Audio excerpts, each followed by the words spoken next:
नमस्कार दोस्तों, मैं हूं आपका दोस्त के बी। तो आज के इस वीडियो में हम 1 अगस्त 2022 को एसएससी फेज 10 के चौथे शिफ्ट का जो एग्ज़ाम हुआ है, इसमें पूछे गए जीके, जीएस और करंट अफेयर्स के प्रश्नों को हम लोग डिस्कस करेंगे। तो पूरा वीडियो बहुत ही ध्यान से देखिएगा। इस वीडियो की जो पीडीएफ फाइल है वह आपको टेलीग्राम चैनल केवी गुरुजी या kvguruji.in के ऊपर मिल जाएगी। वहाँ से आप इसके पीडीएफ को डाउनलोड कर सकते हैं। और अगर आप लोग भी आने वाले किसी भी शिफ्ट में एसएससी फेज 10 का एग्ज़ाम देते हैं तो ये मेरा व्हाट्सएप नंबर है। आप इस नंबर के ऊपर अपने सारे प्रश्नों को मेरे साथ में शेयर कर सकते हैं। तो चलिए अब इस वीडियो की हम शुरुआत करते हैं। तो चौथी शिफ्ट में एक प्रश्न पूछा गया था कि छत्रपति शिवाजी महाराज टर्मिनस जो है, इसके आर्किटेक्ट या फिर वास्तुकार कौन थे। तो आपको ध्यान रखना है कि ये जो हमारा छत्रपति शिवाजी महाराज टर्मिनस है, जो कि एक यूनेस्को हेरिटेज साइट है, इसके वास्तुकार का नाम है फ्रेडरिक विलियम स्टीवेंस। क्या नाम है?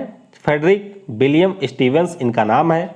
आपको ये भी ध्यान रखना है कि 1887 में मुंबई में ये बनकर के तैयार हुआ था और उस समय इसका नाम हुआ करता था विक्टोरिया टर्मिनस। अगला प्रश्न पूछा गया कि भागीरथी नदी पर किस बांध का निर्माण किया गया है। तो सिंपल सा प्रश्न है।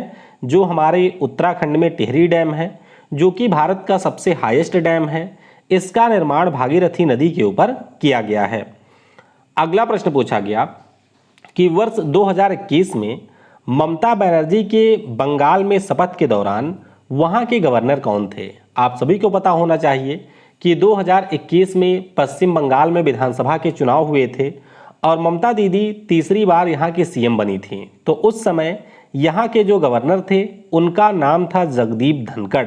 आपको ये ध्यान रखना है कि वर्तमान में हमारे उपराष्ट्रपति पद के जो उम्मीदवार हैं एनडीए की तरफ से, वो जगदीश धनखड़ साहब ही हैं। और अगर हम लोग वर्तमान में बंगाल के गवर्नर की बात करते हैं तो ये आपके मणिपुर वाले गवर्नर हैं, जिनका नाम ला गणेशन है और इनको वेस्ट बंगाल के गवर्नर का अतिरिक्त प्रभार दिया गया है। अगला प्रश्न पूछा गया कि राष्ट्रीय मतदाता दिवस कब मनाया जाता है। आपको ध्यान रखना है कि राष्ट्रीय मतदाता दिवस हर साल 25 जनवरी को मनाया जाता है। अच्छा, 25 जनवरी को ही क्यों हम लोग मनाते हैं? क्योंकि 25 जनवरी 1950 को हमारे देश में जो इलेक्शन कमीशन है उसकी स्थापना की गई थी। आपको ये भी ध्यान रखना है कि हमारे जो पहले मुख्य चुनाव आयुक्त बने थे उनका नाम है सुकुमार सेन और वर्तमान में हमारे भारत के जो 25वें मुख्य चुनाव आयुक्त हैं इनका नाम है राजीव कुमार। तो ये सारी चीज़ें भी आपको ध्यान रखनी है। अगला प्रश्न पूछा गया कि भारत में कितने धार्मिक अल्पसंख्यक समुदाय हैं, यानी कि आपको रिलीजियस माइनॉरिटीज़ के बारे में बताना था। तो वर्तमान में हमारे देश में टोटल आपको 6 रिलीजियस माइनॉरिटीज़ देखने को मिलेंगी। कौन कौन से हैं? तो मुस्लिम्स हो गए, सिख हैं, क्रिश्चियन हैं, बुद्धिस्ट हैं, जैन हैं और आपके हैं पारसी। तो ध्यान रखिएगा, भारत में वर्तमान में आपको 6 धार्मिक अल्पसंख्यक समुदाय देखने को मिलेंगे। अगला प्रश्न पूछा गया कि आर्य महिला समाज की स्थापना किसने किया है। आर्य समाज आप सभी को पता होगा कि किसने स्थापित किया था। आप लोग कमेंट में बताइएगा कि आर्य समाज की स्थापना किसने की थी। फिलहाल अगर हम लोग आर्य महिला समाज की बात करते हैं तो इसकी स्थापना पंडित रमाबाई जी के द्वारा किया गया था। तो ध्यान रखिएगा, पंडित रमाबाई जी ने 30 नवंबर 1882 को भारत में महिलाओं को और ज़्यादा एम्पावर करने के लिए, उनको एजुकेट करने के लिए आर्य महिला समाज की स्थापना की थी। अगला प्रश्न पूछा गया कि 2021 में पश्चिम बंगाल में जब चुनाव हुआ था तो उस समय भारत के मुख्य निर्वाचन आयुक्त कौन थे। तो ध्यान रखिएगा, उस समय भारत के मुख्य निर्वाचन आयुक्त थे, नाम है इनका सुशील चंद्र। तो ये आपके 24वें नंबर के चीफ इलेक्शन कमिश्नर थे। इसी साल ये सेवानिवृत्त हुए हैं और इनके बाद राजीव कुमार इसी साल हमारे 25वें चीफ इलेक्शन कमिश्नर बने हैं। अगला प्रश्न पूछा गया कि निम्नलिखित में से कौन से राज्य में एक सदनीय विधायिका नहीं है। तो आपको ऑप्शन में 3 द्विसदनीय विधायिका वाले राज्य दिए गए थे, एक आपका एक सदनीय वाला था। तो द्विसदनीय विधायिका वाले जो हमारे देश में राज्य हैं इनकी संख्या टोटल 6 है।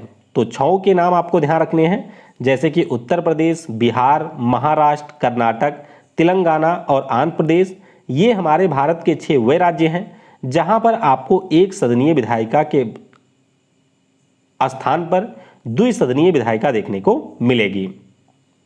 अगला प्रश्न पूछा गया कि मुगल सम्राट अकबर ने किस वर्ष कश्मीर के ऊपर आक्रमण किया था। तो आपको ध्यान रखना है कि 1586 में अकबर की सेना ने कश्मीर के ऊपर हमला किया था और इस युद्ध में अकबर को विजय भी मिली थी। तो उस समय कश्मीर के राजा यूसुफ खान थे और अकबर की तरफ से भगवान दास और कासिम खान ने सेनाओं को लीड किया था और इस युद्ध में अकबर ने राजा यूसुफ खान को हरा दिया था।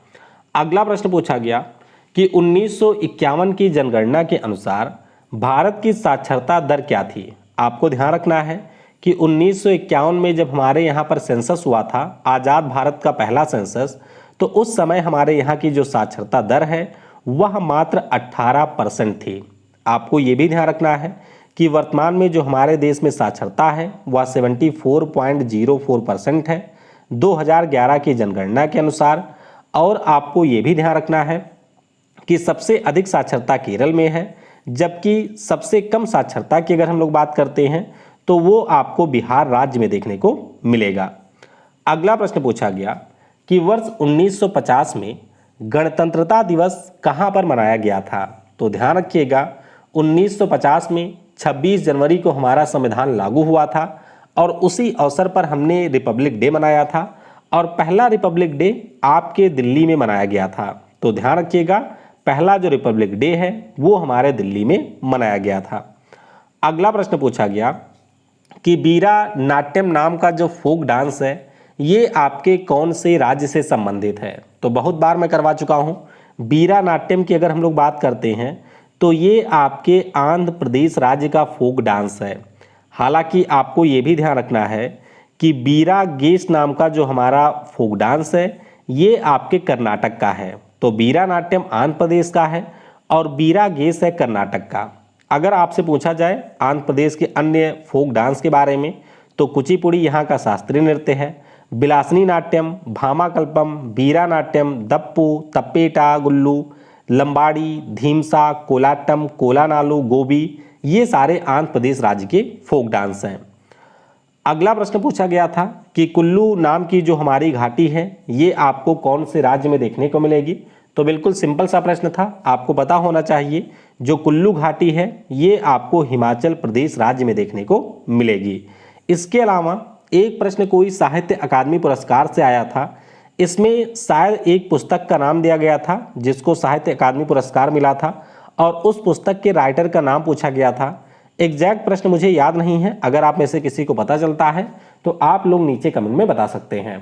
Thanks for watching. जय हिंद, जय भारत और सबसे जरूरी, पढ़ेगा भारत तो बढ़ेगा भारत।